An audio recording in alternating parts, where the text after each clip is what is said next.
أذن للذين يقاتلون بأنهم ظلموا وإن الله على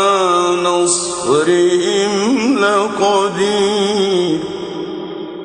الذين أخرجوا من ديارهم بغير حق إلا أن يقولوا ربنا الله أذن